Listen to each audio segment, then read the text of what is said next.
Ich bin von Kopf bis Fuß auf Liebe eingestellt. Das ist meine Welt und sonst gar nichts. Das ist, was soll ich machen, meine Natur. Ich kann halt Liebe nur und sonst gar nichts. Menschen mich wie Motten das Licht, und wenn sie verbrennen, ja dafür kann ich doch einfach überhaupt gar nichts. And I'm falling in love again. I never wanted to. What am I to do? I can't help it. Love's always been my game. Play it how I may, and I was made that way. Can't help it. A man crashed to me like moth around the flame. And if their wings burn, I know I'm not to blame. And I'm falling in love again. Never wanted to. And what am I to do? I can't help it.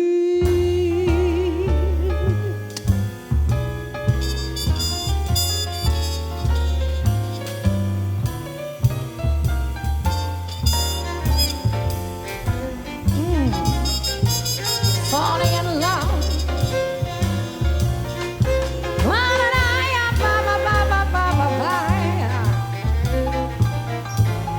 Again and again and again and again and again and again.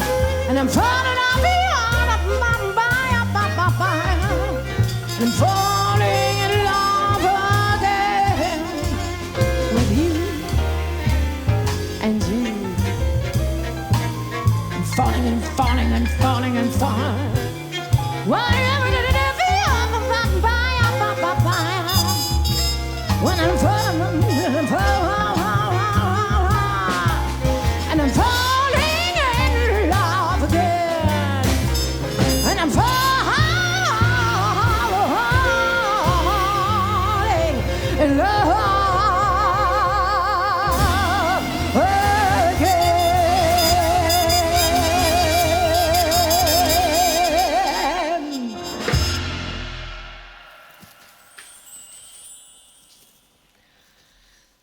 Welcome to my rendezvous with Marlene. It is a true story that indeed happened in the year 1987 in Paris. I was 24 years old. Please don't do the math. I was a young actress. Marlene Dietrich was 87 years old. She lived alone as a recluse in her apartment, Avenue de Montaigne. She hadn't left the house for more than a decade. I always had thought that Marlene Dietrich was a woman of the future. And that woman of the future gave me a message for us, people in this future today. Let's go back in time. I had just arrived from Berlin, where I had performed in theater and recorded the music of Kurt Weill, Bertolt Brecht, Friedrich Holländer, and other Weimar composers. Now, that Berlin of the 80s was the Berlin of the Cold War, so very much different. There was a wall dividing East and West, and us in West Berlin, there was a wall surrounding us. It was rather claustrophobic, but also inspiring. It marked my identity as a young German and as an artist. So I arrived in Paris, and here I was, the Sally Bowles in the Parisian production of Cabaret in the Théâtre Mogador, directed by Jérôme Savary. It was a very provocative production that aimed straight into the heart of the French wounds in history, having been collaborators with the Nazis. But it was time to face the facts wrapped into theater, and it was a huge success. I was awarded with the French Theatre Award, the Molière Award. Not that that matters.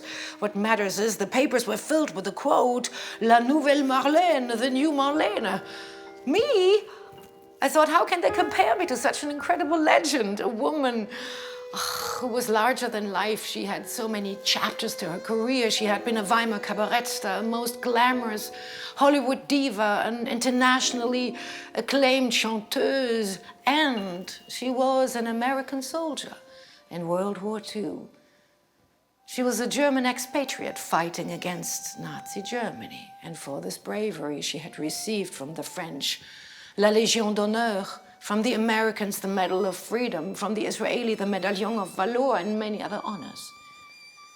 She also was a most progressive woman in times when women were not allowed to have the last word.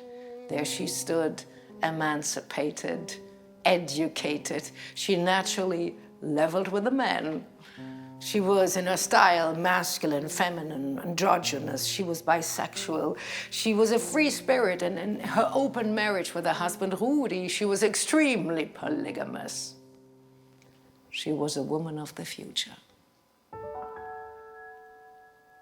That woman of the future, I imagined her alone in her house. I heard she was a lot on the telephone. It was her only connection to the outside world. Without the telephone, she couldn't survive and keep on going. Sometimes she was on the phone with the world leaders to make a personal contribution to the world politics. But altogether, she must have been so lonely, bitter, melancholic.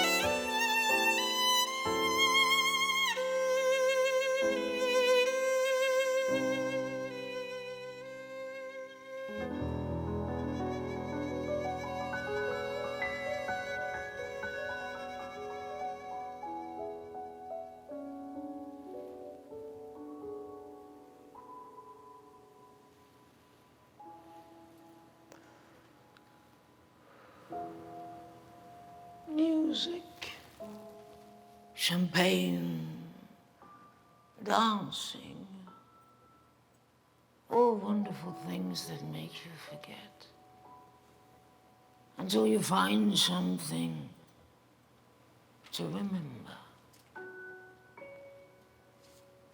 And then comes the time when you remember laughter. And you remember that you were the one laughing.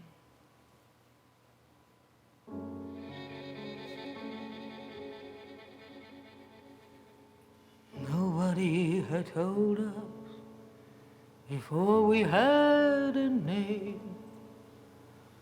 If we wanted living, wanted all this pain. Now I'm walking by myself, alone through this world, and I can't see if it loves me. I'm looking through the windows where people laugh and sing, and I'm waiting for something. If I had a wish to claim, I wouldn't know which one to name. Happiness and sadness fall together with my voice they call. Wenn ich mir was wünschen darf, möchte ich etwas glücklich sein. Denn wenn ich kaum zu glücklich wär, hätte ich ein Bein nach dem traurig sein.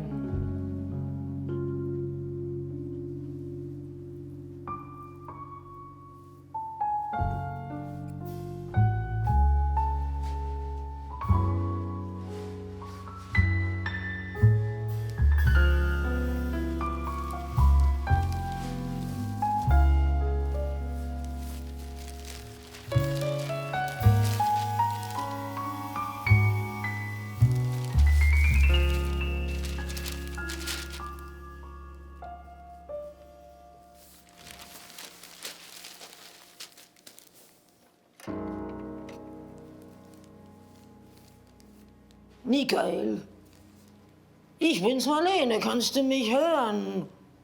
It's Marlene. I wanted to tell you, Michael, not to give up. The world needs your perestroika, and your country needs your perestroika, even if they fight you. Don't give up, Michael. I told you you should give my good friend Ronald a call. You know, Mr. President, he can be nice when he gets off his horse. You guys need to talk to end this Cold War and this stupid proliferation. Ridiculous. Mikhail Gorbachev. The world might never give you the credit that you deserve for your vision and your courage. But in my heart, you have the deepest respect. And give my love to Raisha. Me. Oh, I'm good, Mikhail, I'm good. I'm alone here in my little house. Avenue de Montaigne, number 12. Everyone knows that number. I'm not leaving the house. I don't want to show my face. People are dumb. And I'm so sick and tired of being Marlene Dietrich. Marlene Dietrich.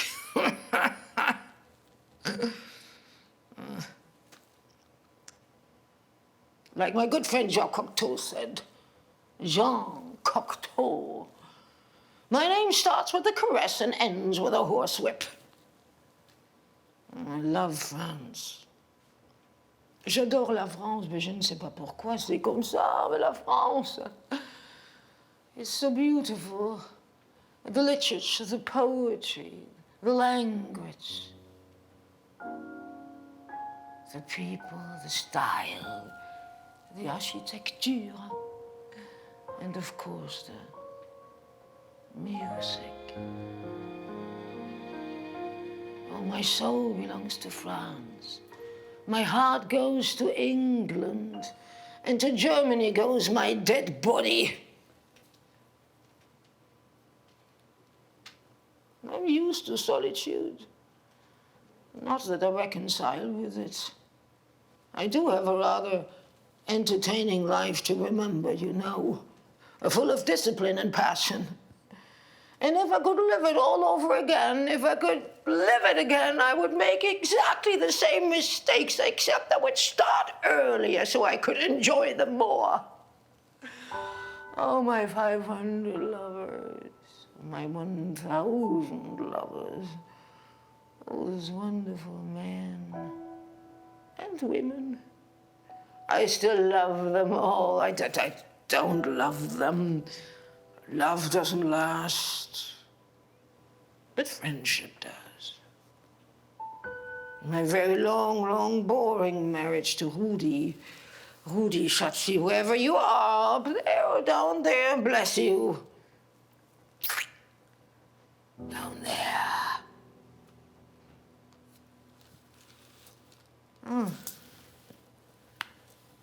My favorite poet. Rainer Maria Rilke. He was a god and a devil at the same time. He wrote, "Oh, there is more to a marriage than 4 legs in a bed." He also wrote something very beautiful. I hold it as the highest bond between two people, to each protect each other's solitude. And to have a good stiff drink together, of course. I love my Moët Chandon. It feels like a prickle on a Sunday. I want to feel that prickle all the time in my veins. It gets a little expensive. You can afford 20 bottles of Moët Chandon every day. Gin is fine too, and vodka and whiskey, and gin and whatever. Pills. Best all of it mixed up together. Pills against the pains. Those stupid doctors, they say circulation problems in the legs. Is doch Quatsch sowas. Is doch Quatsch. Bullshit. It's the pain in the heart that hurts the most. The pain in the soul. And the pain of aging.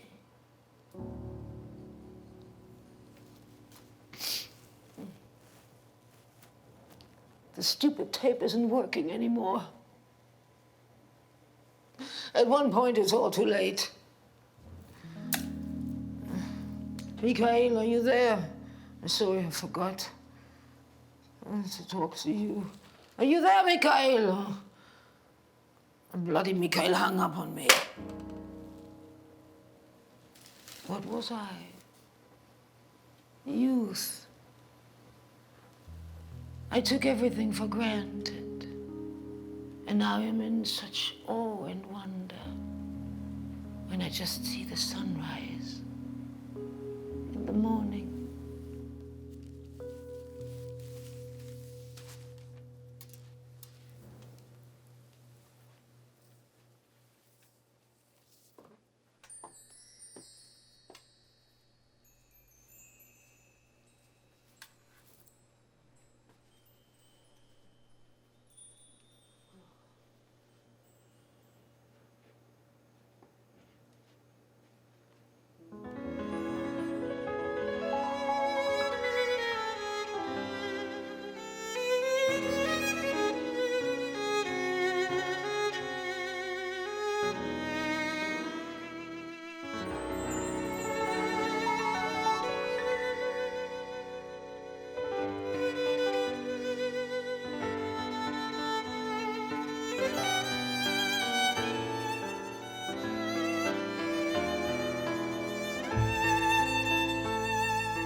There will come a day, youth will fade away, then what will they say about me? When the end comes, I know they'll say just a gigolo. And life goes on without me. Just a gigolo everywhere I go. People know the part I'm playing. Pays for every dance, selling each romance. Every night some heart betraying. There will come a day youth will fade away. Then what will they say about me? When the end comes, I know they'll say just a gigolo. And life goes on without me.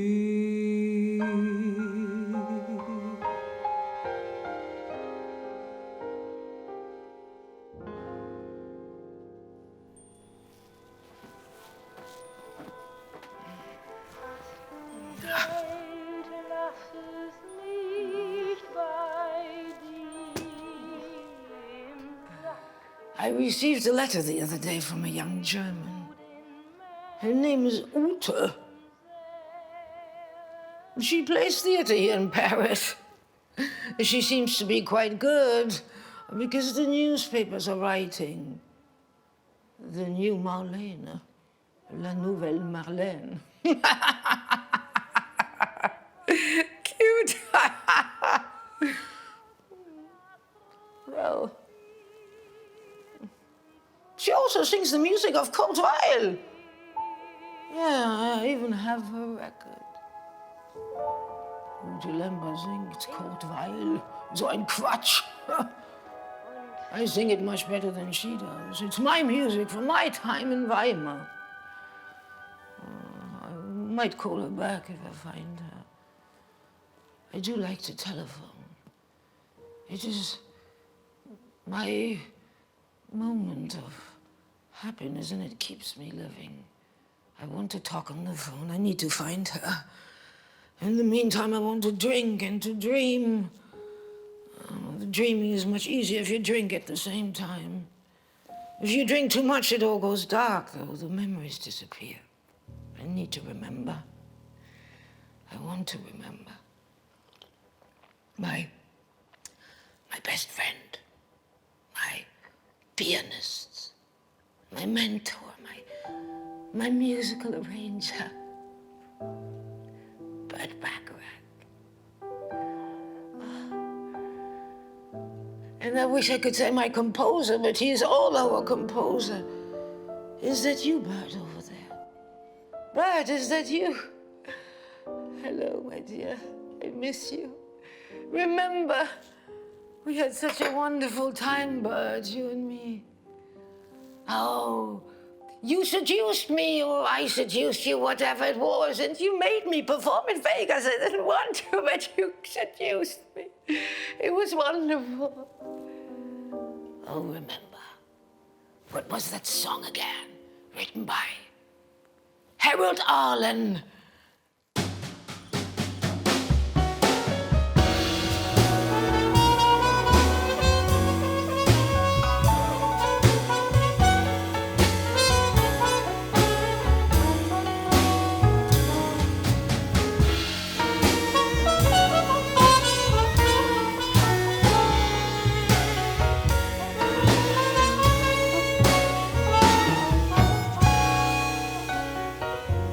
It's 2:45. There's no one in this place except you and me.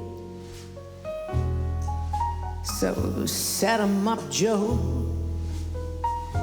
I got a little story you wanna know. We're drinking, my friend, to the end of a nice episode. So make it one for my baby and one more for the road.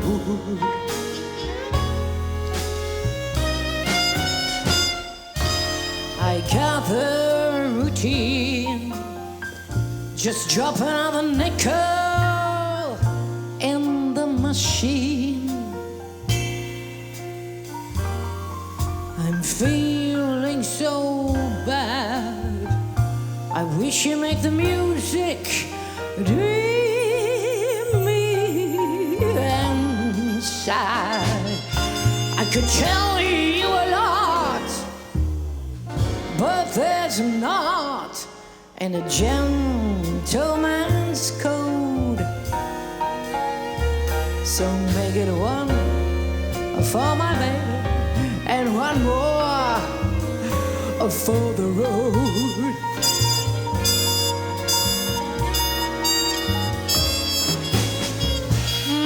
You never knew it, but I'm a kind of poet, and I got a lot of things to say. Well, if I'm gloomy, you better gotta listen to me until it's talked away. That's how it goes. And Joe, I know you're getting anxious too close. And thanks for the cheers. I hope you didn't mind me bending your ears. But this torture that I found, it's gonna be drowned. It soon might explode. Might explode. So make it one for my baby and one more for the road.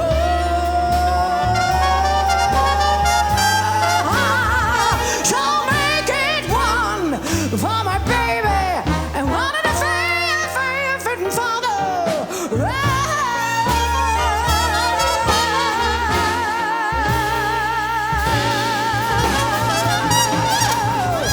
Make it one more for the road, baby. So I wrote her a letter. I really didn't expect an answer. I just addressed it Marlene Dietrich, Avenue de Montaigne. I know the postman would find her. But I came home a month later to my little hotel, and the receptionist gives me a message paper and says, Madame Lemper, vous avez un petit message de Madame Marlene Dietrich. Right, a message from Miss Marlene Dietrich? Are you crazy? Somebody's playing a prank on me. No, it was her. She left a phone number, so go to your room. She said she would call back in 10 minutes. I walked to my room. I sat down. It can't be. 10 minutes later, the phone rings.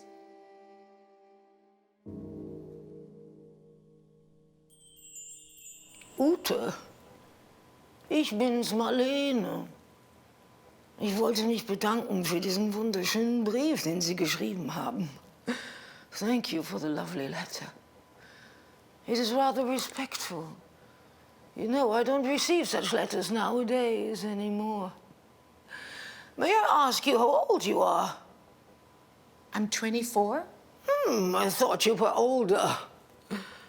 You know, my favorite poet, Rainer Maria Rilke, he wrote, I want to be with those who know secret things. Otherwise, I'd rather be alone. Do you know secret things?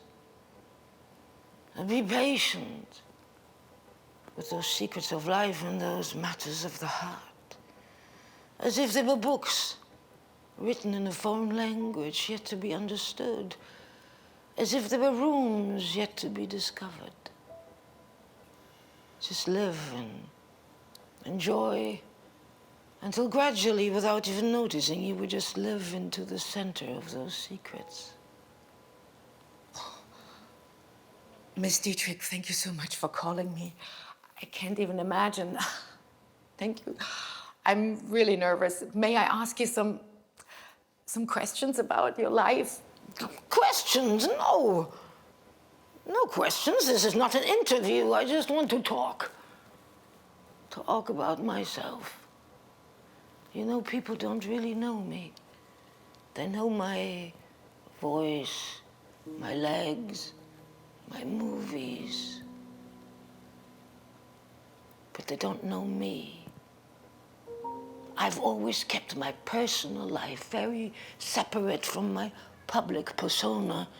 I can only advise you to do the same thing, Ute, otherwise they will eat you up and swallow you, those sharks. With the words of my good friend, Friedrich Holländer.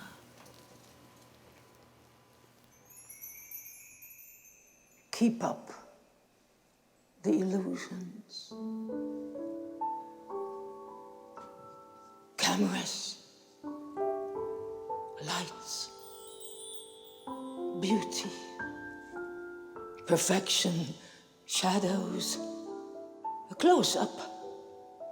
I'm ready for my close-up. No, no, no, no. I am still big.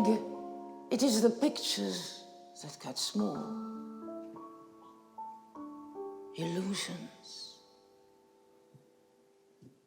Want to buy some illusions, slightly used, second hand. They were lovely illusions, reaching high, built on sand. They had a touch of paradise. Paradise. Who cares about paradise? I don't. It's boring in paradise. A place where you cannot work, where you cannot do your duty, and where you cannot sin. So just a touch of paradise, a spell you can't explain. For in this crazy paradise, you are in love with pain. I want to buy some illusions, slightly used, almost new. They were lovely illusions, and they're all about you. I sell them all for a penny. They make pretty souvenirs. Take my lovely illusions, some for their arms, some for tears.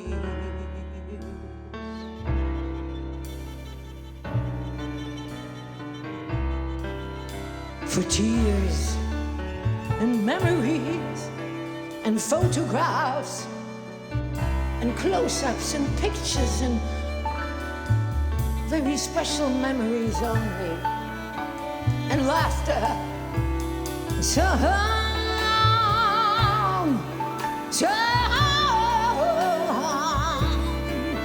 for memories. So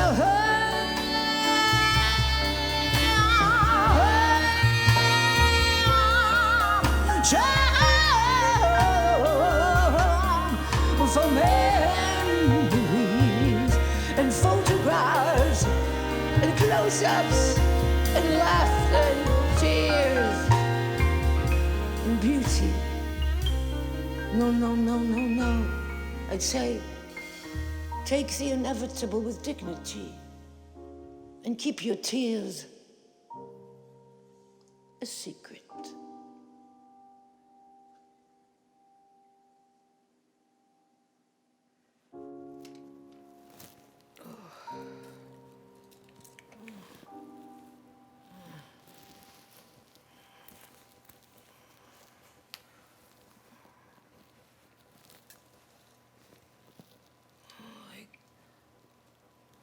I myself cried many tears for Germany.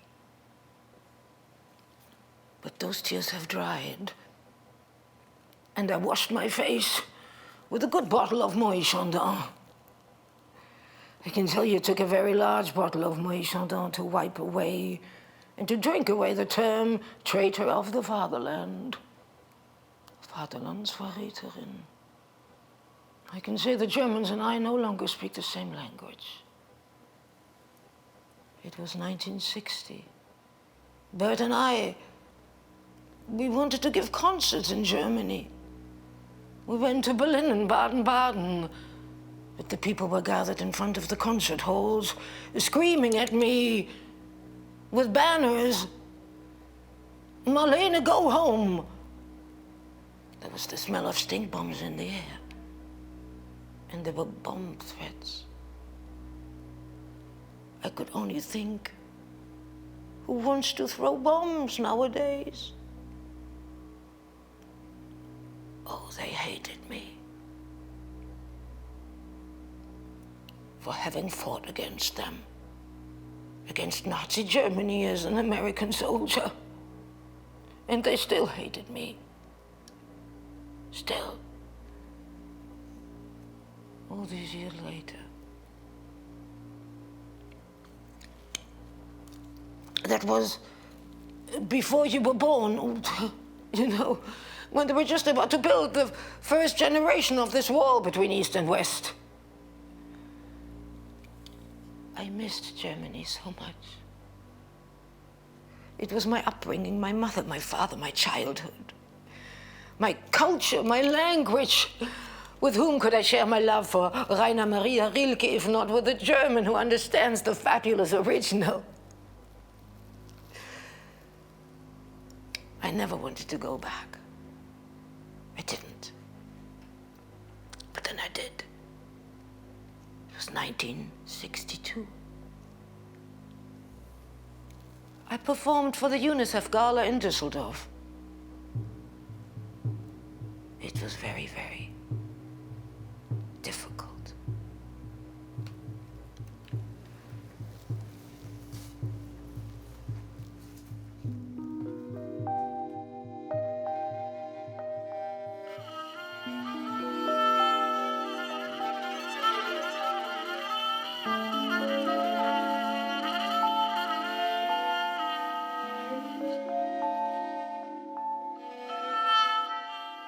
Guten Abend, liebes Publikum. Good evening. I'm very grateful to be here in Germany in this year 1962 and to sing for UNICEF. You know, it is not easy for me to stand here in front of you. I know that you don't want me back home in meine Heimat. You say you cannot forgive me that I had left you alone in your misery with Hitler. Well, I cannot forgive you that you had followed Hitler, did what he told you to do, think what he told you to think, and executed his orders blindly, fanatically, or intentionally. I always said it didn't take much brains to be an anti-Nazi. I was far away in America, and I took the only reasonable decision, which was to fight against Nazi Germany as an American soldier. Do not ask me to apologize for this.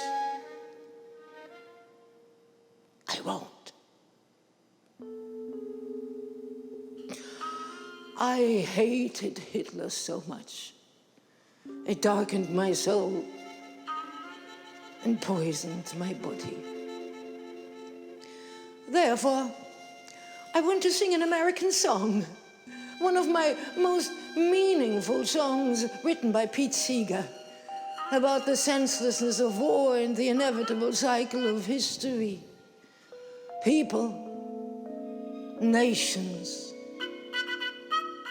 nationalism, stupidity, arrogance, words and crimes of hatred, wars, death, and all over and over and over again.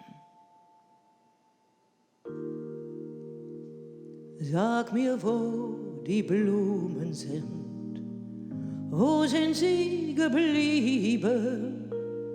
Where have all the flowers gone? A long time ago.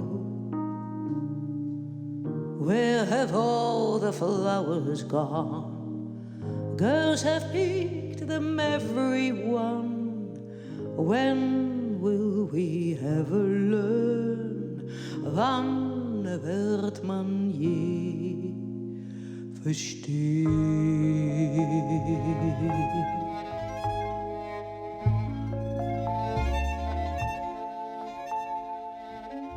Sag mir, wo die Mädchen sind, wo sind sie geblieben? Where have all the young girls gone? A long time ago. Where have all the young girls gone? Taken husbands, everyone. When will we ever learn? Wann wird man je verstehen?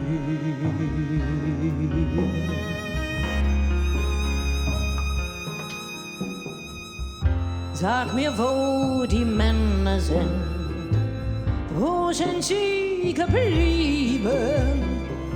Where have all the young men gone? A long time ago. Where have all the young men gone? To be soldiers, everyone. When will we ever learn? Wann wird man je verstehen?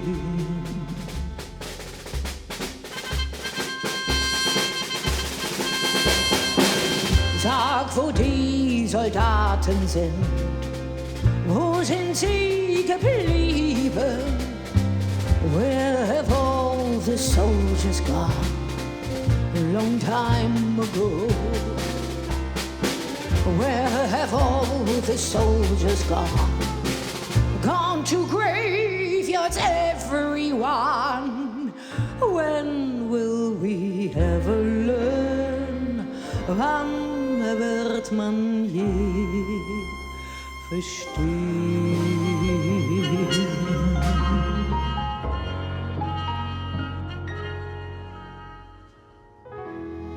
Sag mir, wo die Gräber sind, wo sind sie geblieben? Where have all the graveyards gone? A long time ago. Where have all the graveyards gone? Covered with flowers, everyone. When will we ever learn? Wann wird man je verstehen?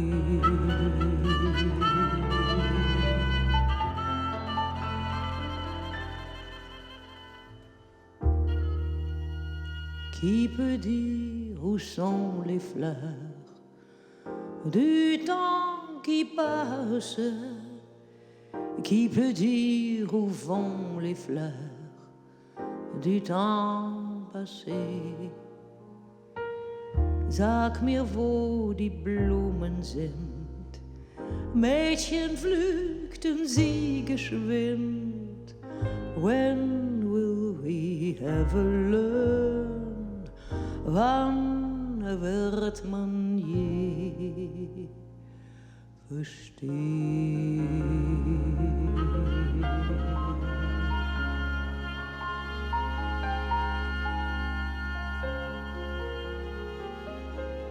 I would like to sing more for you tonight, but after the song, nothing can be sung.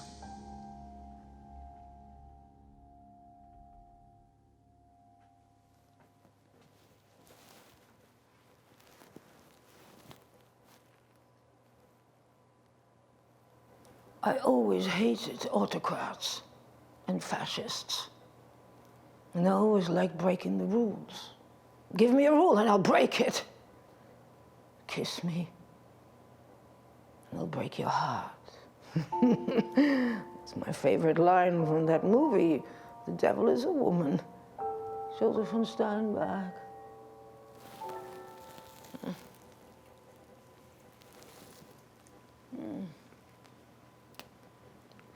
Directors. Billy Wilder was a fabulous director.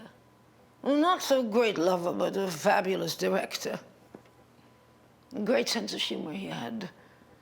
He always said, Marlene, you are a heck of a guy to hang out with. It's true, I was rather like a man. I didn't like the lovey-love talk or the romantic illusions. Who wants to fall in love? It's exhausting. I just liked a stiff drink, a dirty joke, and a good cigar. The man liked it. Oh, I was also a much better lighting designer, Billy said, than his own guy. That's true. I just know exactly what I need. I know what I want. And I'm not afraid to say it. I'd say think like a boss and act like a lady. I'm also a true gentleman at heart. When I approve, or when I don't approve, I can be nasty. Like on this movie set here. Who made the lights here today? Is that you, Milton, again up there? I fired you yesterday. What are you still doing here? I told you you're good in bed. You're awful at lighting. Do you know that there are schools for lighting design, my dear? Billy, bring in my big mirror. I need to see this disaster. Oh, that is awful. I look like a midget. Awful, awful. Please, where is my key light? Billy, I need my key light.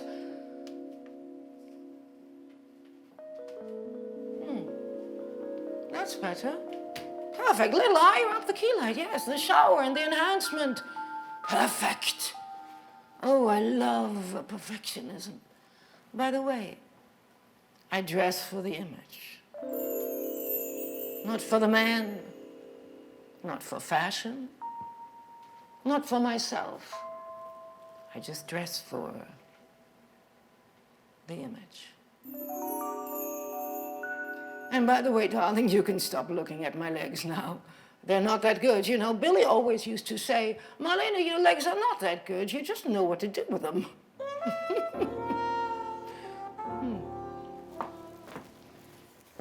Oh, shut up, Billy. You know, every Sunday I went to his house to do the cooking. He loved my good German chicken soup recipe of my mother. Oh, his apartment was just dirty and filthy, and I cleaned for him. There was dust everywhere, and he had these paintings stacked against the walls, hundreds of them. Picassos, Kandinskis, Egon Schiele, Gustav Klimt, Emil Nolde, Georges Grosz, beautiful paintings. I crawled inside of them. They always brought me back to the time of Weimar. You know, my time, Weimar. It was a wonderful time for us women. We could say what we wanted to say and think what we wanted to think and wear what we wanted to wear. It's the first time I wore trousers. And I haven't taken them off ever since, you know. Not even in bed, if you know what I mean.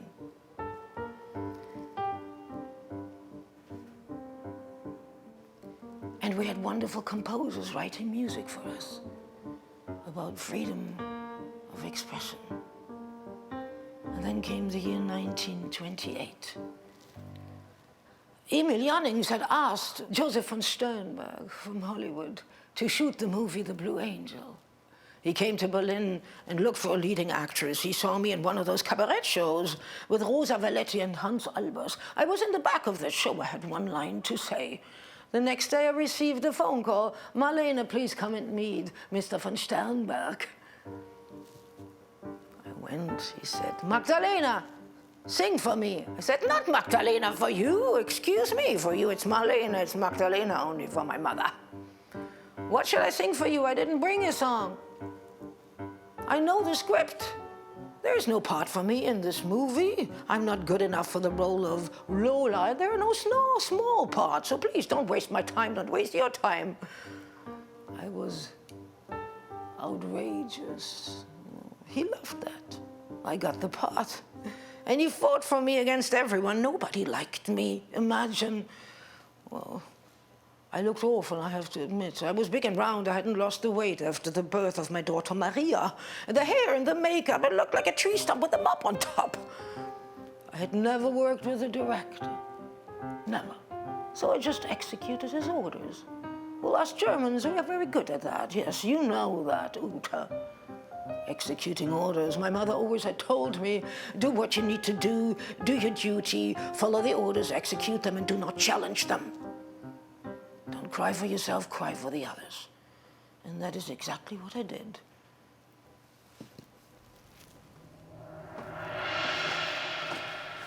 So he told me, sit on the barrel. Now what? Put on the hat. Cigarette in the mouth.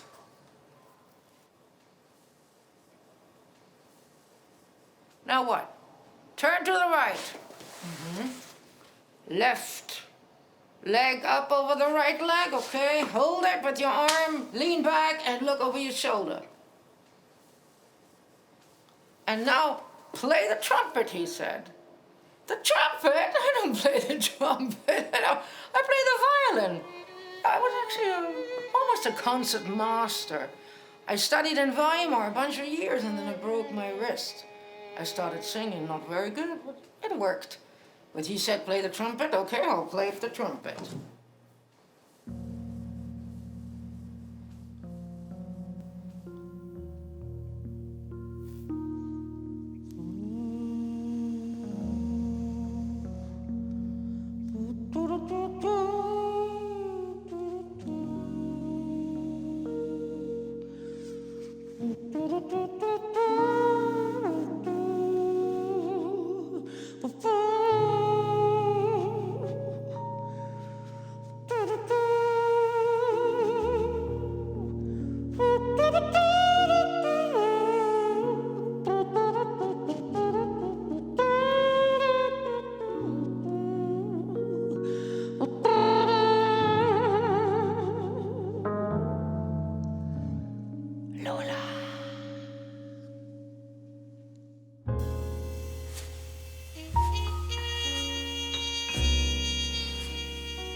They call me Naughty Lola, the wisest girl on earth. At home my piano is worth for all it's worth now. Let me tell you a secret. Don't hammer on my keys, for a little pianissimo is always bound to please the life of her. They call me out of my mind.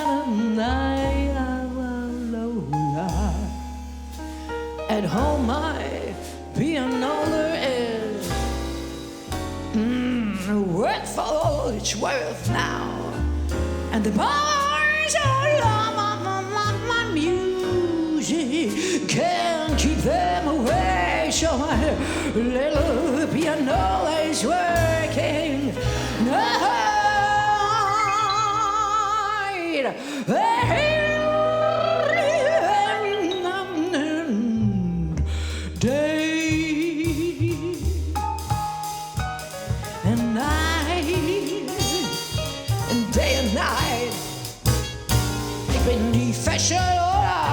Der Liebling der Saison. Ich hab ein Pianola zu Hause in Minterlong und will mich höher begleiten, da unten in den Saal. Dem hau ich in die Seiten und dreht im Muffspinner hoch. Lola, das ist Rasse für sich. Lola, ey, keiner liebt dich. Männer, Männer, Männer, Männer, keinen küsse ich hier und allein am Klavier singt die Zeile mir.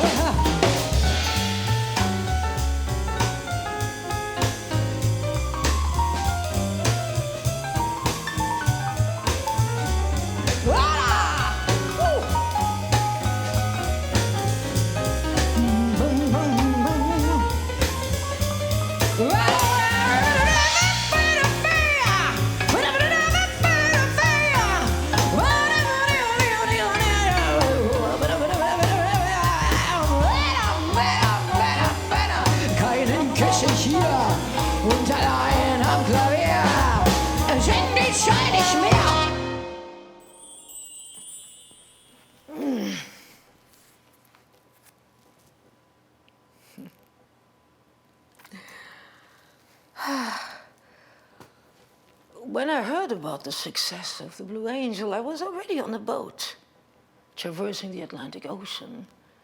Well, the UFA studios had not continued their contract with me, and Paramount was calling. Von Sternberg had a vision for me, movies. So, America, here I come.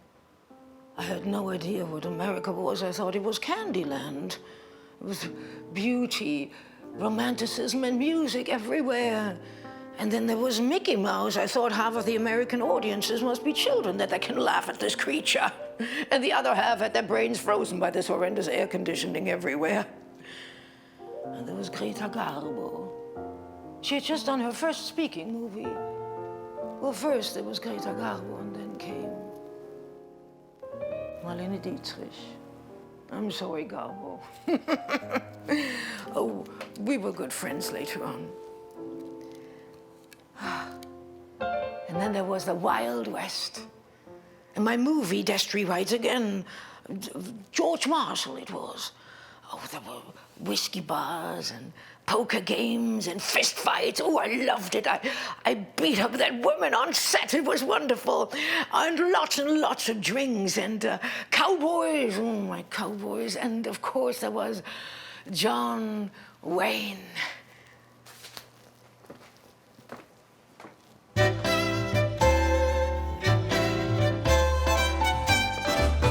Go see what the boys in the back room will have and tell them I'm having the same. Go see what the boys in the back room will have and give them the poison they name. And when I die, don't spend my money on flowers and my pictures in a frame. Go see what the boys in the back room will have and tell them I sighed. And tell him I cried, and tell him I died of the same. And when I die, don't pay the preacher for speaking of my glory and my fame. Go see what the boys in the back room will have, and tell them I sighed, and tell them I cried, and tell them I died of the same.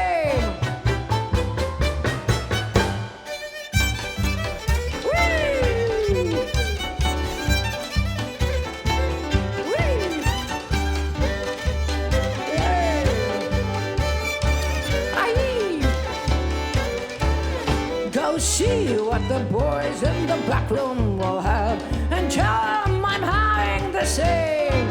Go see what the boys in the back room will have and give them the poison they name. And when I die, don't buy a casket of silver with the candles on a flame. Go see what the boys in the back room will have and tell them my side and tell them I cry and tell them I died of the shame.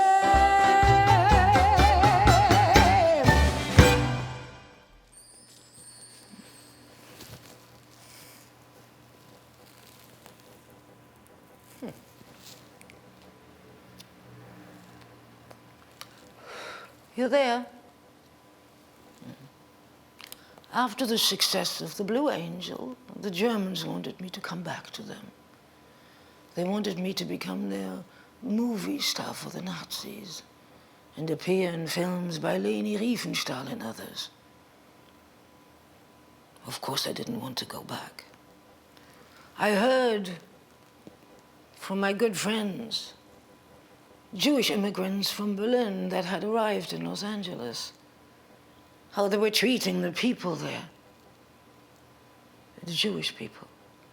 Well, the Germans had their Führer now, and they did what he told them to do and executed his orders. Of course, I did not want to go back. I returned to Europe once, in the mid-30s, but I went to Paris. I wanted to give a press conference, you know. But for this occasion, I wanted to wear my lovely suit. But the French police commissioner threatened to arrest me if I would wear trousers. I said, "Mon Dieu, vous êtes fou, monsieur. I'm wearing trousers for more than 15 years since Weimar, Berlin. You're late, my friend, vous êtes tard." Of course I wore my trousers. People loved it. It was a revolution in fashion. And later on, the commissioner tried to apologize, but it was too late for me. At this occasion, I also met up with the Nazi, Van Ribbentrop, in a fancy Parisian hotel. He wanted to bribe me into coming back to Germany with some kind of a medal or a jewel called the German Mother Cross. I looked into his eyes. I said, "Du Idiot. Was wagst du dir? Niemals komme ich zurück." Never, I said, never. But then I developed an idea. What if I do go back to Berlin? I meet up with Hitler in his private residency. I will perform for him, get him drunk, dance with him. And then I will kill him with a poisoned hair needle. I couldn't bring a pistol into his house, I thought. What an attractive idea. I toyed with it for quite some time. But then I gave it up. I thought I'd never get out of there. Instead, I officially renounced my German citizenship. And I publicly celebrated my newly acquired American citizenship as a statement of my loyalty to the Americans. Well, of course, the Nazis didn't like this, and they stopped asking me after a while. Instead, they spread the rumor that I was corrupted by the Jews. Later, back in America, Billy Wilder and I wanted to look after the immigrants. There were huge crowds of immigrants entering the country. We organized soup kitchen and housing for them in Los Angeles. After all, I was an immigrant too, and I was proud to be an immigrant.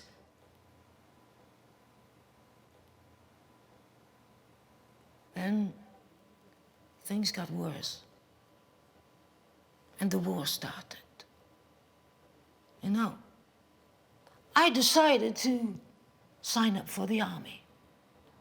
I wanted to support the soldiers. No, it was not an obligation, it was a privilege.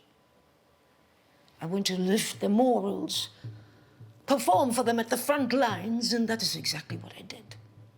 These brave young men, sacrificing their lives for freedom and peace, I wanted to be there for them. I started in Italy, Sicily, North Africa, always back to America. The musicians were afraid of dying. They wanted to get home. They had families. I needed to keep going. I don't know why. Briefly back in Los Angeles, we converted the Hollywood canteens into quarters for the soldiers. We entertained them and fed them. Thousands and thousands of them went through there. But I wanted to go back into the war zones.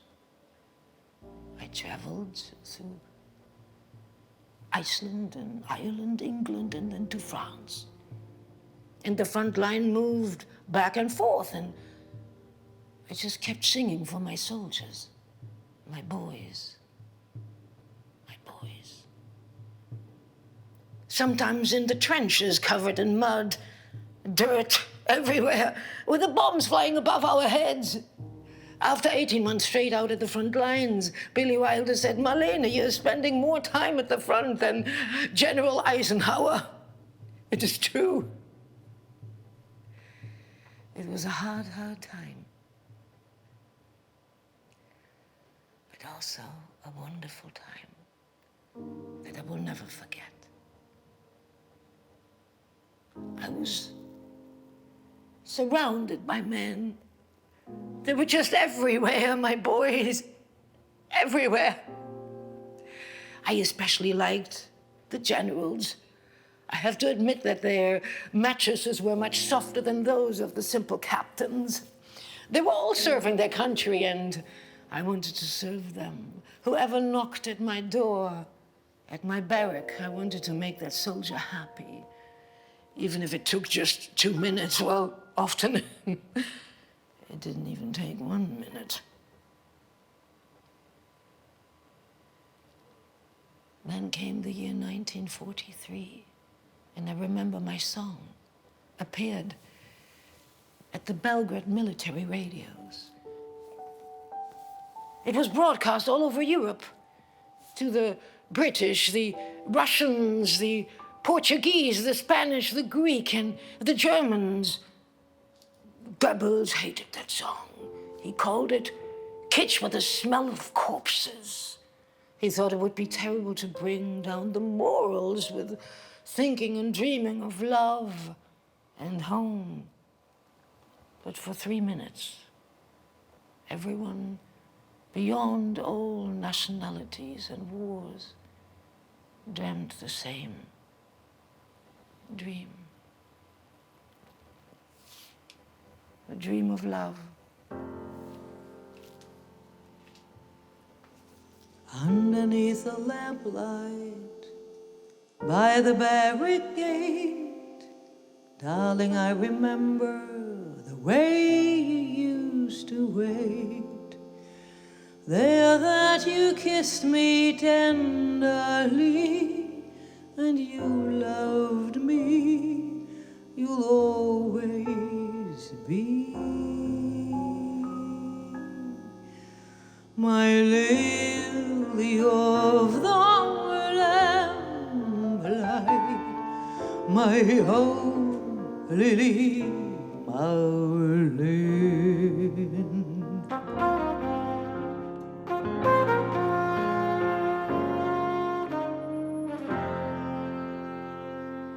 Resting by the barracks, just behind the line, even though we've parted, your lips are close to mine. You wait where the lamplight softly gleams, your sweet face seems to haunt my dreams. My lily of the lamplight, my own lily Marlene.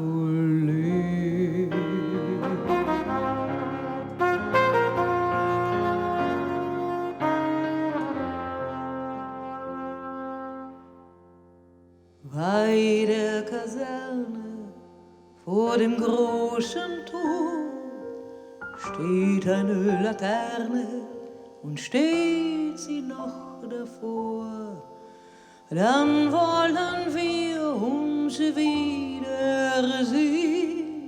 zu zweit bei der Laterne stehen. Mit dir, Lili Marlene, wie einst Lili Marlene. Mit dir, Lili Marlene.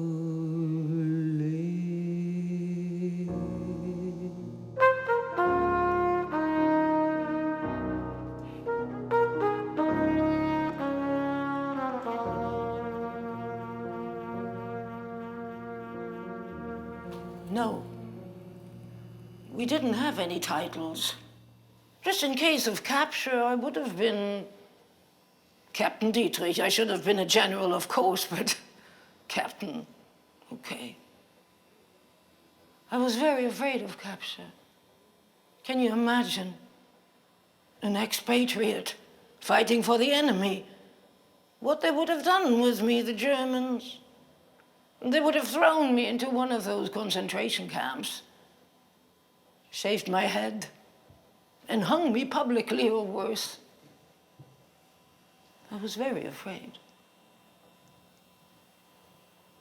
By the time, I did not know what they were doing in those concentration camps. I did not know it. But then when I heard, I just had no words to express the pain and the shame.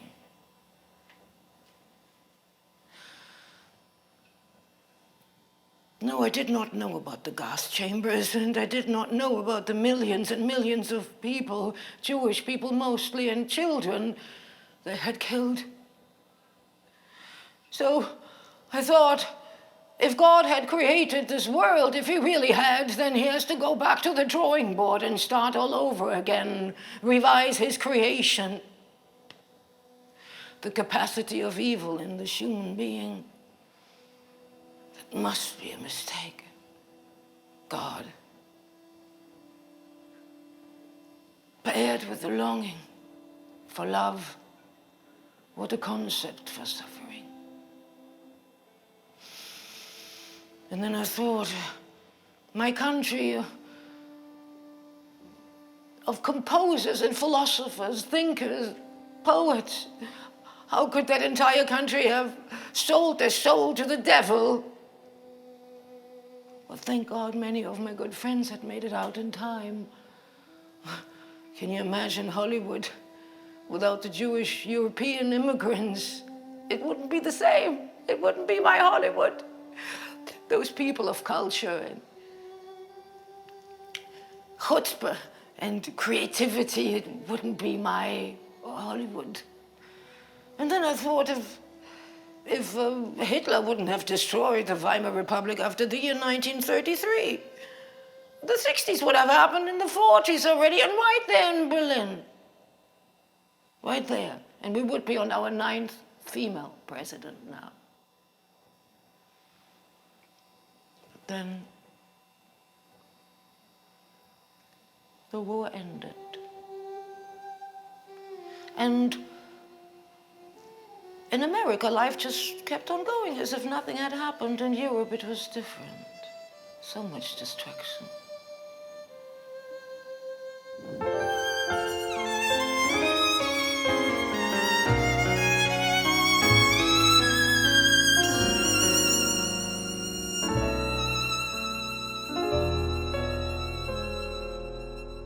Wenn der Sommer wieder einzieht, dann bauen wir uns ein kleines Haus. Wenn der Bauer wieder Wein zieht, schaut alles wieder anders aus. Dann kaufst du mir ein rotes Kleid mit silberweißen Tressen, dann wollen wir die schlimme Zeit so ganz und gar vergessen. Junge Leute haben Träume, die manchmal in Erfüllung gehen. Junge Herzen können schon die Zukunft sehen. Noch dieses Jahr, im nächsten Jahr, einmal wird doch was draus. Und im Sommer bauen wir uns ein kleines Haus.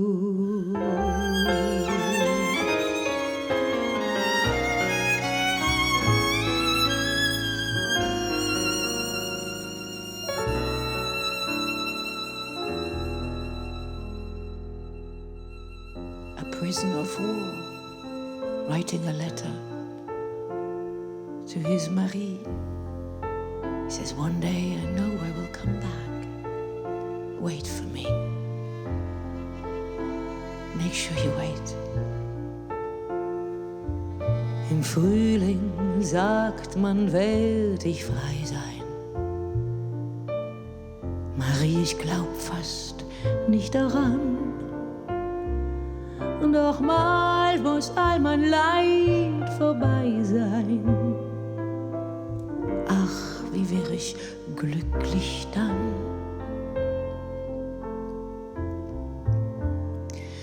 Die Bibliothek steht für uns offen.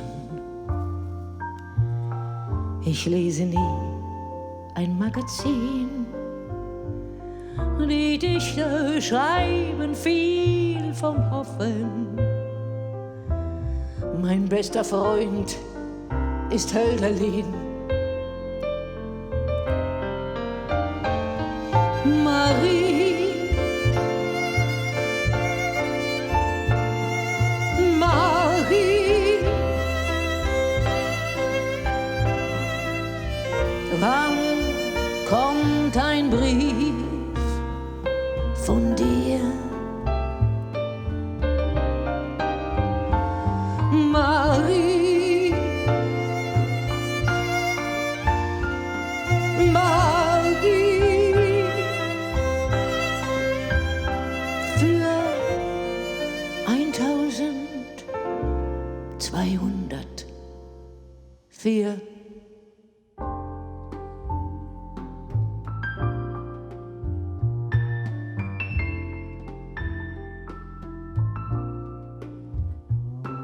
They say in springtime I could come home. Marie, I almost can't believe, but one day all this pain and time here and all the suffering must cease. Time moves slowly like in circles. We're not allowed to talk. Just at mealtime on a Sunday, and every Friday when we walk.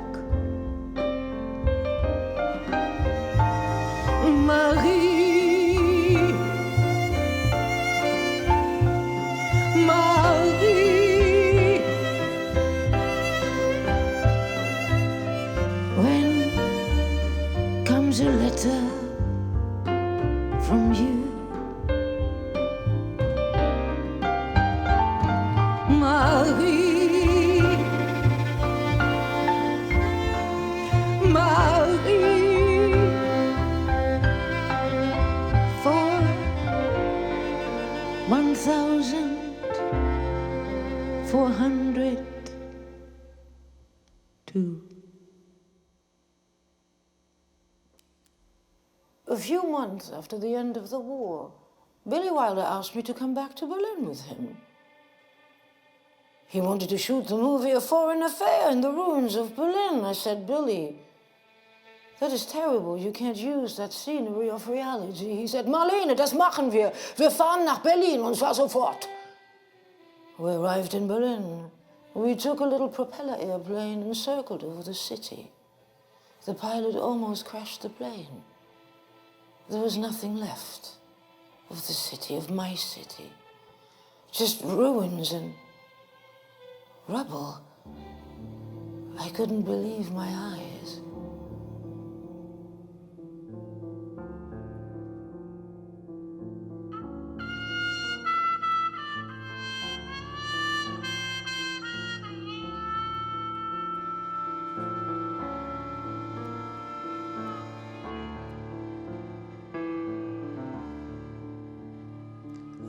Amidst the ruins of Berlin, trees are in bloom as they have never been. Sometimes at night you feel in all your sorrow a perfume as of a sweet tomorrow. That's when you realize at last they won't return, the phantoms of the past. A brand new spring is to begin out of the ruins of Berlin.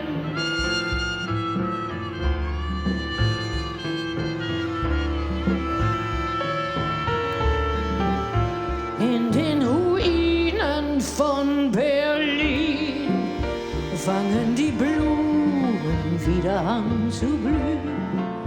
Und in der Nacht spürst du von allen Seiten einen Duft, als wie aus alten Zeiten. Dans les ruines de Berlin, les arbres en fleurs parfument ton chemin.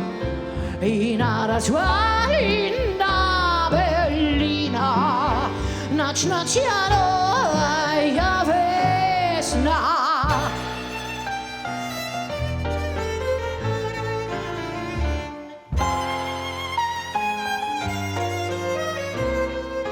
A black market sneak around the corner, Budapester Straße. A black market peek around the corner, attention la police. Come, I show you things you cannot get elsewhere. Come, make wealthy offers, and you'll get your share. A black market laces for the missus, chewing gum for kisses, got some broken down ideas like wedding rings. Psh, tiptoe, trade your things.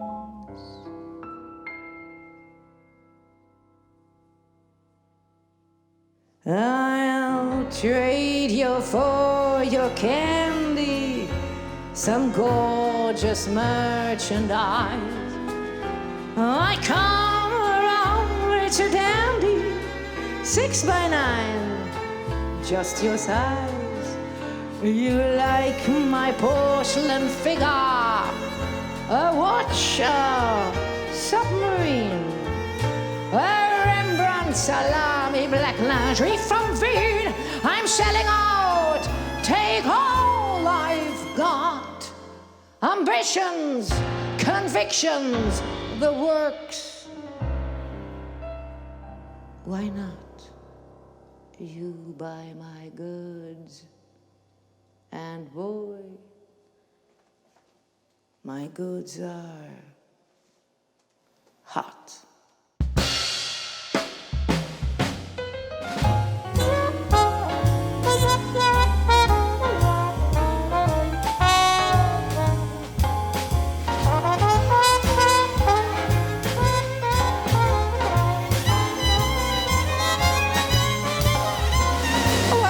The year 1950. I was in London about to shoot the movie Stage Fright with Alfred Hitchcock. You know I'm a fashion icon and I'm very loyal to my Christian Dior. So for the movie I wanted to wear the shiny, beautiful dress of his newest collection. And I told this to Alfred and Alfred said to me, Marlene, I'm sorry, we do not have the budget for this. Really? I said, no Dior, no Dietrich. Of course, I got my Dior and they got their Dietrich.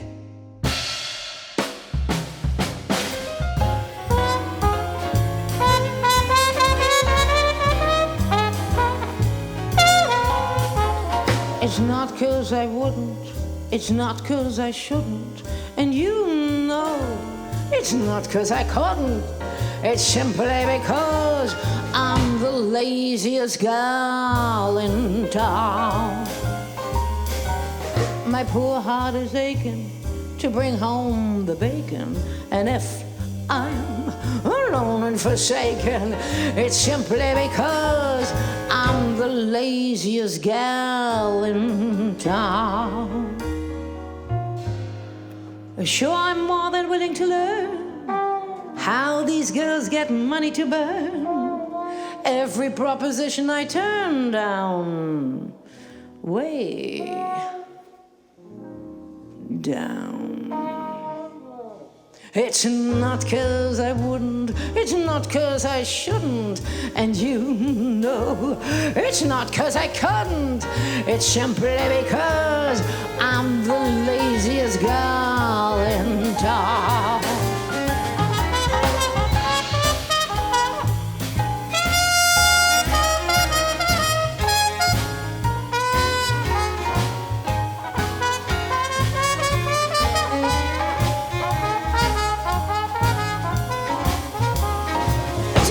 I wouldn't.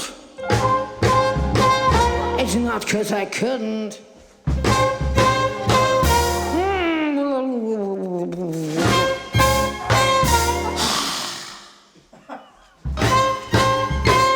It's simply because I'm the laziest girl in town.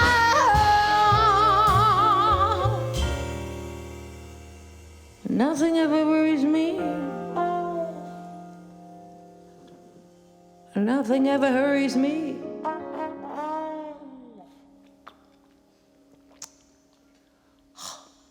I take pleasure, leisurely, even when I kiss. And when I kiss, I want some more. And wanting more becomes a bore. It isn't worth the fighting for. So I tell them this. It's not 'cause I wouldn't, it's not 'cause I shouldn't, and you know it's not 'cause I couldn't, it's simply because I'm the laziest girl in town. It's simply because I'm the laziest girl in town.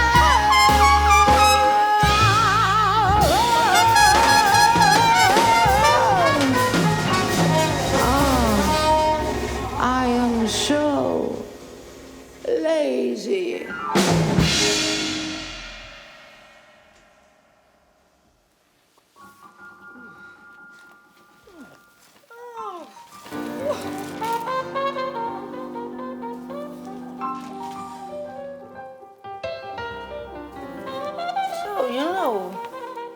Well, my husband and I, we had a very interesting agreement. It was convenient for both of us. He, of course, had also many affairs, mostly with the nannies that took care of our daughter Maria. So I made sure those nannies were young, beautiful, and red-haired. Exactly the way he likes it. So I could have my leading man. Oh, all of those wonderful, gorgeous, narcissistic, vain, more or less talented leading men. Oh, not only them, also the cameramen, the directors, the producers, the composers, the lyricists, and, well, you know, even those lighting designers I had fired. The philosophers, the priests, and the politicians, all of them. You name them, you blame them. Oh, those leading men. Well, there were lots of them. My John Wayne, my Gary Cooper, Jimmy Stewart, Bogart, and the man with the softest hands in the world, a little bit too soft for me, unfortunately, Frank Sinatra. Ooh, ooh. And there was Errol Flynn, Paul Scofield, beautiful man, Orson Welles, the absolute perfect man, manly, charismatic, talented, all of that. Yet the affair lasted only 3 months. I guess he couldn't take my challenge. Then there was Charlie Chaplin. My God, what a waste of time that was. I would say he was arrogant and uneducated. He kept walking around my bedroom naked with his cane. Ticky, ticky, ticky, ticky, ticky, ticky. I said, well, what are you doing with that cane? Put that cane, now you're gonna hit me. Get in the bed now. It wasn't worth it. And then there was Yul Brynner, my favorite affair. It lasted more than a year. Beautiful man, cruel separation. And then those writers. Oof, there was George Bernard Shaw, Hemingway, my rock. We used to bathe together. He said, Marlene, please scrub my back for me. I said, Ernest, darling, I'll scrub whatever you want me to scrub for you. And there was Erich Maria Remarque, mon Dieu. He was impotent, unfortunately. He said to me, Marlene, I'm so sorry, I can't please you like a man does, but I can still love you like a lesbian. I said, well, wonderful, let's go for it. And it was worth it. Wonderful. And, well, there were so many, I don't remember all. I think the light wasn't always switched on. Or was it Noel Coward, or was it Harold Arlen? Or was it both of them at the same time? I don't remember too much Maurice Chandon that night. Maurice Chevalier, Gilbert Bécaud, and my little schnick-schnack was John F. Kennedy. It was rather boring, I have to say. I preferred his father. I loved them and I didn't love them. After you know the naked truth about them and after a bit of wiggling around in the bed, that's all I need to know. Thank you very much, next chapter.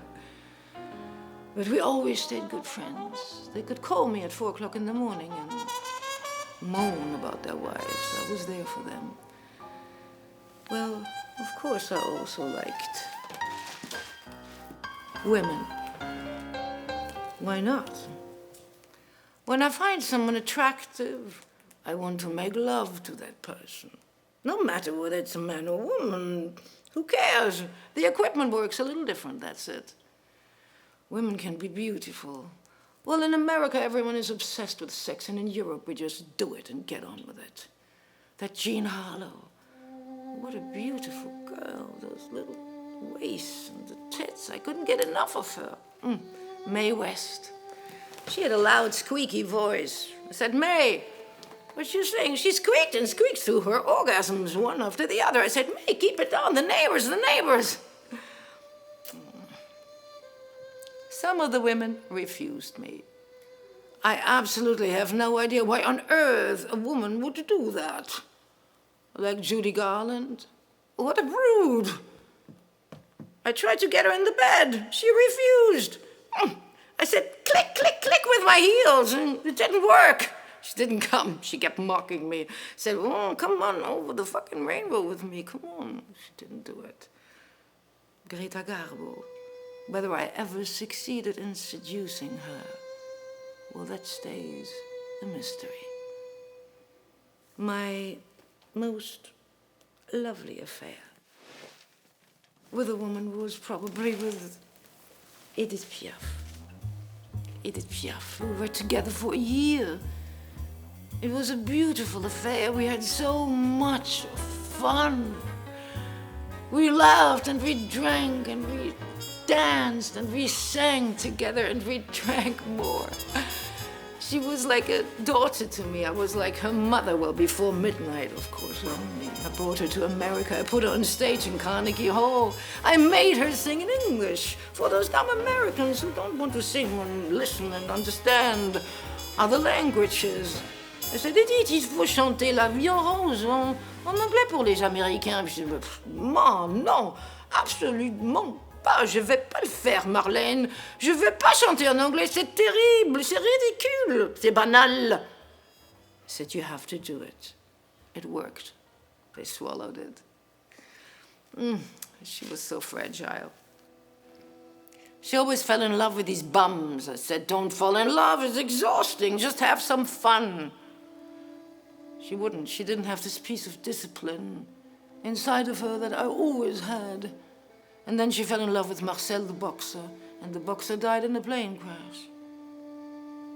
And that was the end. I couldn't help her. She was broken. Broken in her heart. A little bird with broken wings.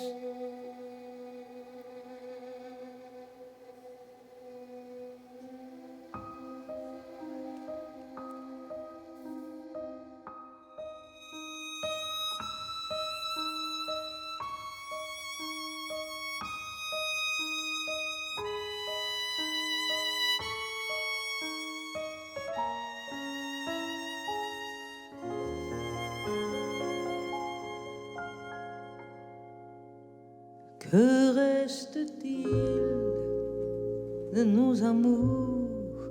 Que reste-t-il de ces beaux jours? Une photo, une vieille photo de ma jeunesse. Que reste-t-il des billets doux, des mois d'avril, des rendez-vous? Un souvenir qui me poursuit sans cesse. Bonheur fané, cheveux au vent, baisers volés, rêves mouvants. Que reste-t-il de tout cela? Dites-le-moi.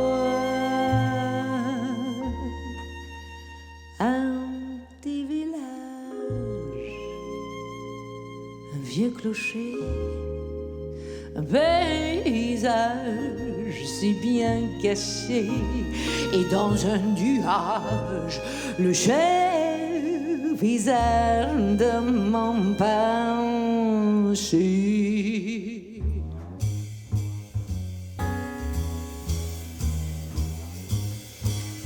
Oh, petite Édith, on s'est amusé dans les rues de Paris. On s'est amusé dans les rues de New York. On a bu le champagne, une bouteille, deux bouteilles, trois bouteilles, quatre bouteilles, cinq bouteilles. On a fait la fête, petite Édith, qu'est-ce que tu te rappelles? Oh, on a bu le champagne dans les rues de Paris, allez, allez, allez, allez.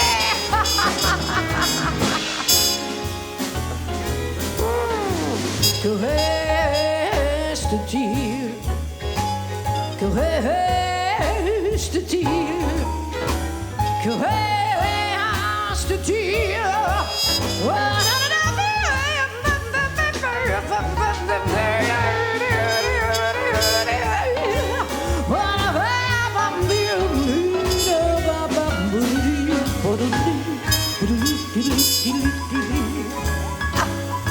Allez, petite Édith, qu'est-ce que je t'aime! Les mots tendres qu'on murmure, les caresses les plus pures, les serments au fond des bois, les fleurs qu'on retrouve dans un livre dont le parfum vous enivre, se sont envolés. Pourquoi?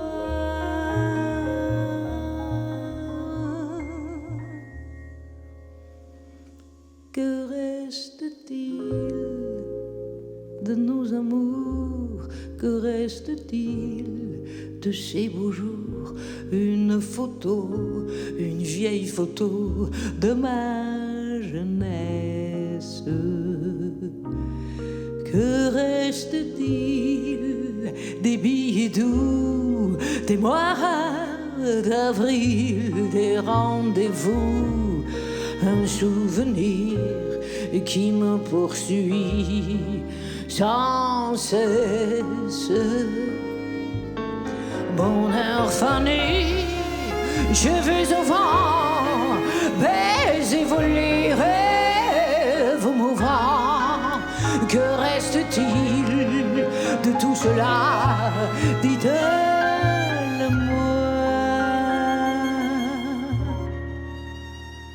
I wish you bluebirds in the spring to give your heart a song to sing, and then a kiss, and more than this, I wish you love. I wish you shelter from the storm, a cozy fire to keep you warm, and most of all, when snowflakes fall, petite Edith, I wish you love.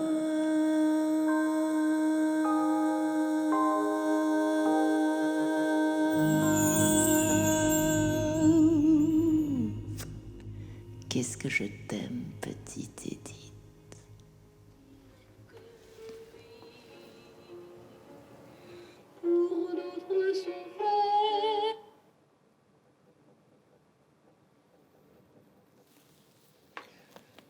Then I fell in love. I didn't want to, I really didn't. It just happened. I couldn't help it. The love of my life. No, it was not my husband. It was Jean Gabin. He came to America during the war. I helped him out in the exile, and we fell in love. He was just so different than those American men. In a true way, French, existentialiste. He always wanted to challenge me, fight, philosophize, argue, drink and smoke, eat and make love, and everything all over again, all over again. It was exhausting. But it was wonderful. We went back to Paris after the war, and we shot our only movie together, which was called Martin Roumaniac. It was a disaster. The French didn't know what to do with me. I didn't know what to do with the French. After all, they had sold their souls to the Germans, too. So, the French loved Jean. He wanted to marry me, to stay and have children. I was already married, I already had a child, and my career was in America. I said goodbye. I separated from him. I left the love of my life. I did that. Why? I regretted it so much. And when I tried to come back, it was too late. He was already married to another woman. But I missed him so much. Every day. First thought in the morning, last thought at night, and all those thousands and thousands of thoughts in between. All day long for Jean. It felt like a hole inside my stomach. Like a vacuum. I couldn't fill it. I tried with all the toxins in the world. It didn't work. There was a space in my heart that I just could not fill.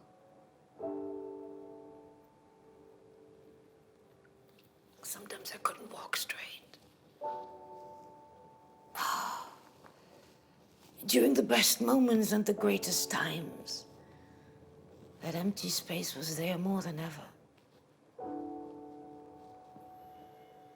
And I wait and I wait in that space. But that is the reason I moved here to Paris, in the Avenue de Montaigne. Over there is the Espace Cardin. That is where I gave my very last concert. And when I look out of the window, over there, I can see the building where Jean and I had our most beautiful time. Are you there, Jean? Sometimes, when I drink enough, I can still see him there, waiting for me at the window. And I say, Jean, come on over here. I got the whiskey. Let's talk, let's argue. Come back to me. I know. Soon I will be there with you, Jean. Don't forget me. And never, never leave me again, Jean.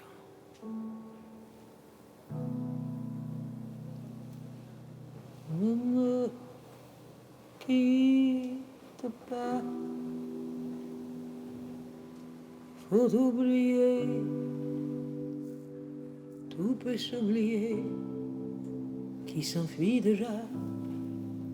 Oublier le temps des malentendus et le temps perdu, à savoir comment oublier les heures qui tuaient parfois à coups de. Pourquoi le cœur et du bonheur? Ne me quitte pas, Jean. Ne me quitte pas, Jean. Ne me quitte pas, mais c'est moi qui t'a quitté, Jean. C'est moi. Moi, je te offrirai des perles de pluie venues de pays où il ne pleut pas. Je creuserai la terre jusqu'après ma mort pour couvrir ton corps d'or et de lumière.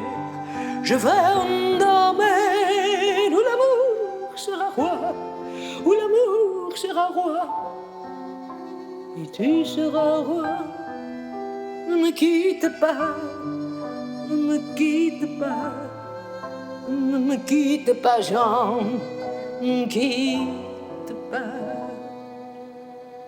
ne me quitte pas.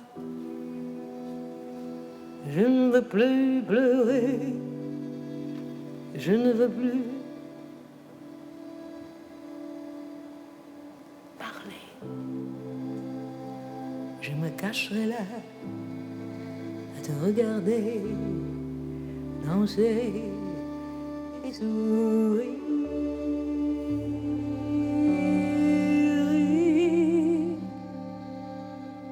À t'écouter, chanter et plus rire. Laisse-moi devenir l'ombre de ton ombre, l'ombre de ta main, l'ombre de ton chien. Mais ne me quitte pas, Jean, ne me quitte pas, Jean, ne me quitte pas. Et c'est moi qui t'a quitté. C'est moi qui t'a quitté, Jean. I left you. So, are you still there, Ute? Yeah. Sorry. I remember so many things. I remember that day. A man stood at my door and he rang the bell. It was years later in Hollywood. I was still dreaming about my Jean.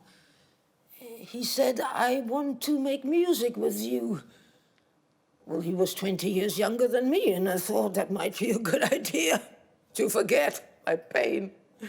It was Burt Bacharach. He said, I want to take you on a world tour, be on the stages of the world.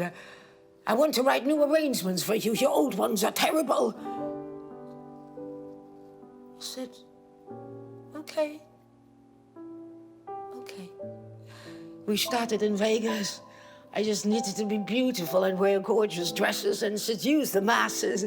And then we went to South America, to Europe, everywhere, Africa, Australia, Asia. Oh, the Europeans, they loved my songs. I remember we were in Russia. It was the Cold War. My movies were forbidden to be shown, but the people remembered me. The concert halls were filled. The Pushkin Theater in Leningrad, I will never forget. The capacity of passion of the Russian people. We took the train from city to city, and we sat on the plush seats and they served us tea. It was like Anna Karenina. And the years passed. I didn't receive any movie offers anymore. I guess my face wasn't smooth enough. But on stage, I thought I could trick. So I started using tape for my neck and my cheeks with a wig on top. And I needed to pull it a little tighter and tighter. Or sometimes so tight I couldn't even pull anymore. It was awful. But it worked. The worst thing was to pull it off at night. I pulled it off and it was bleeding. And I pulled it off the next day and bled more, and I put the tape on again on the wound and it bled more and it was awful. I still have scars today. But it worked. And then I started to work on my style. You know, the dominance of the consonant. Well, after all, I don't sing worms, I sing words and I finish them off with a consonant. And that is the way I like it. And then I loved more and more my sad songs. Because in my sad songs, I could see the truth that Rilke had written about. The truth lay in the silence in between the notes and in the spaces in between the words. My sad songs.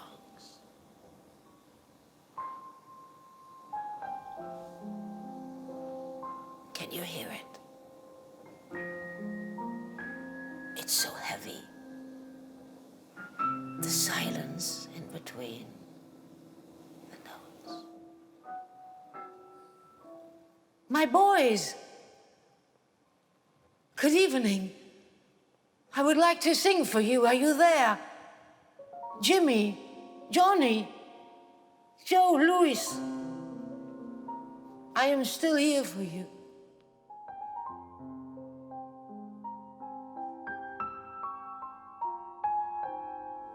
No, no, no, no, no, no. I do not have a daughter. Do not ask me that question, Ute. I don't have a daughter. At least, that is what I say when they ask me. Because my daughter has abandoned me. She hasn't visited me for years because she said that I had abandoned her when she was a child. She said I was a bad mother and had neglected her. Well, that might be true. I just wish she would visit me one more time before it is too late. One more time. Maria. Maria! Ah. You know, I told her I have nothing left to give her. I have nothing left to give her. I don't have money. No, there's nothing left here. I can barely pay the rent of my apartment, so they will come and confiscate my goods and my dresses and my memories, my photographs, everything I own. Underneath the bed here, I have hidden my film reels. So when they come and they will take my film reels away, they cannot do that, no. But I told her she can have my legacy. If she wants, she can write a biography about me, a book, and make some money. So recently I received the manuscript in the mail. It is the book that she had written about me. I read it. It is awful. It is defaming me, discrediting me, and she writes awful things about my character, my cold heart, the way I was with her, and the way I live here, dirty, and my fingernails, and it is shameful. So Ute, when I'm dead, and you buy the book, please, don't read it. But you know, I did change my mind. I want to go back to Germany one last time. I want to go back to Berlin, dead in a coffin. I want to be buried next to my mother on the Friedenau Friedhof. I want to lie next to my mother and be in her arms. Meine Mama. When I'm dead, I'm dead. I won't be a little angel flying around up there in the sky, in heavens, talking to the other angels and listening in to what the people say down there on earth. When I'm dead, I'm dead. I do not believe in concepts such as heaven and hell, even though I do wish a lot of people into hell. So I want to go back one last time to Berlin, dead in a coffin.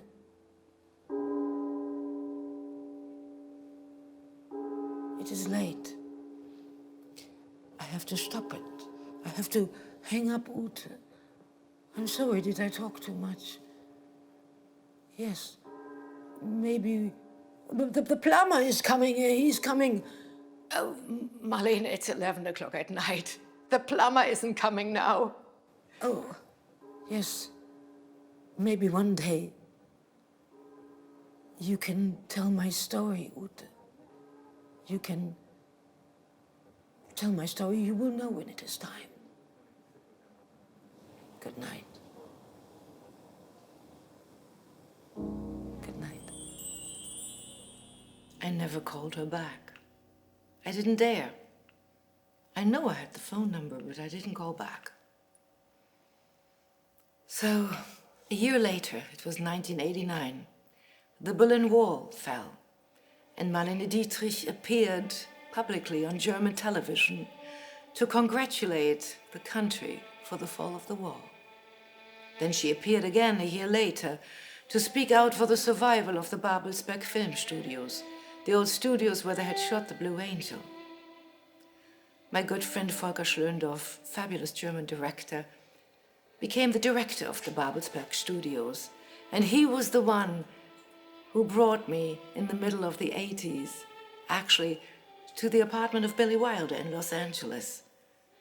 It was amazing to meet him. He had incredible stories about his beloved Marlene. And there he had those paintings stacked against the walls, all those gorgeous expressionist paintings, dusty. The years passed. It was the year 1992.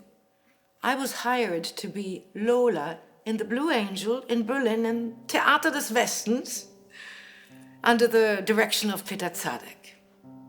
Now, this was exactly 64 years after Marlene was the Blue Angel in Weimar times. She had been 28 years old at the time, and I was also 28 years old. So we were in the middle of rehearsals. Crazy, everything was upside down, and suddenly, 10 days before our opening night, Marlene passed away. The French made her a big memorial service in the Église de la Madeleine. Thousands of people came, fans, and she was celebrated.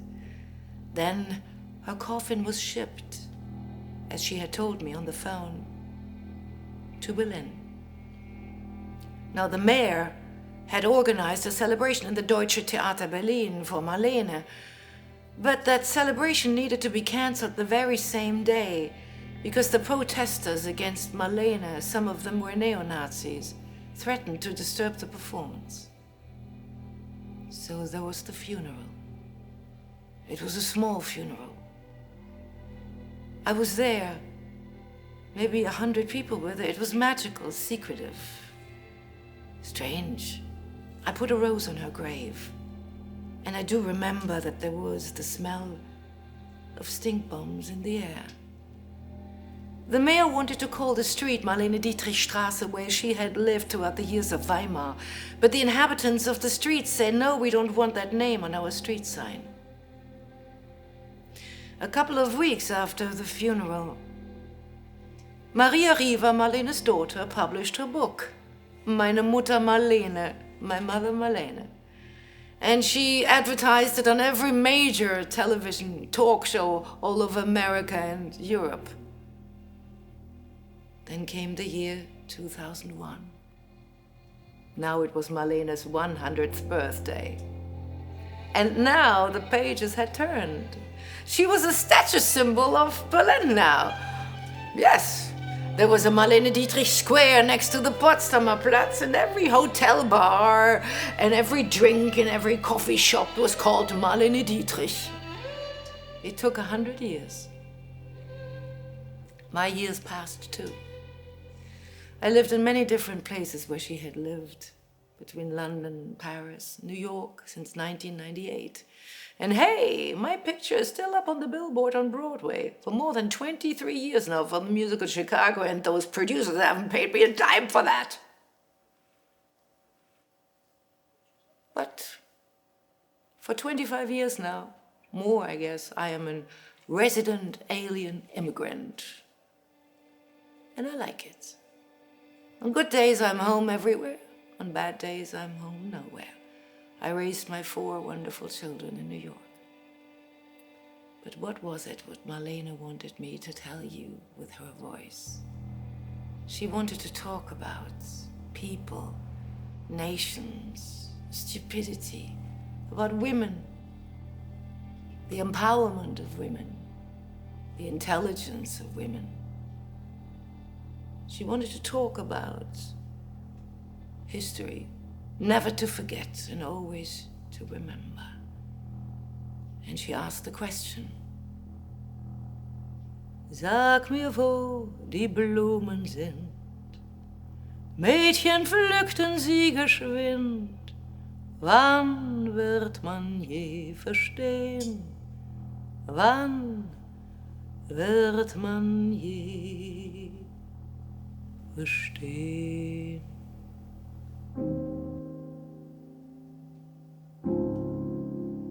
Never.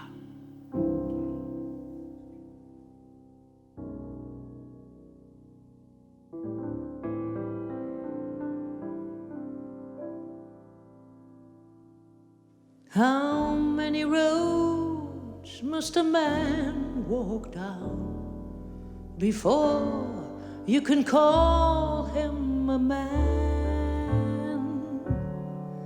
How many seas must a white dove sail before she sleeps in the sand?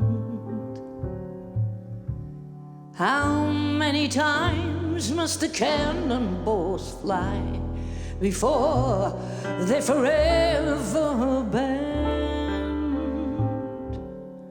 The answer, my friend, is blowing in the wind.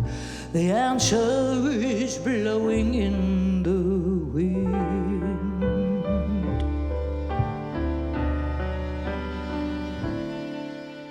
How many years can a mountain exist before it is washed to the sea?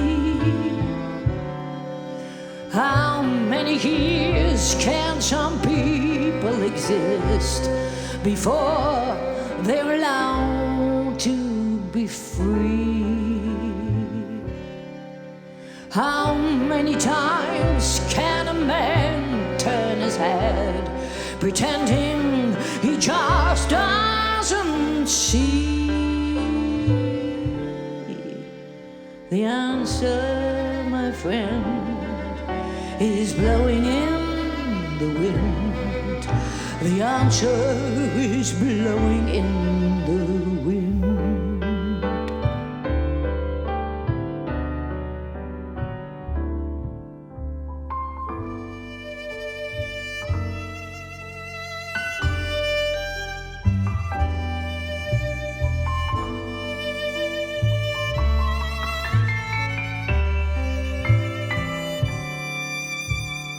How many times must a man look up before he can really see the sky?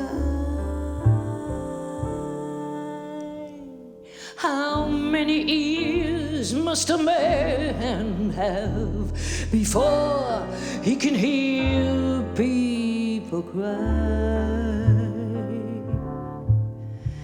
And how many deaths will it take till he knows that too many people have died? The answer, my friend, is blowing in the wind. The answer is blowing in the wind. The answer, my friend, is blowing in the wind. The answer is blowing in the wind.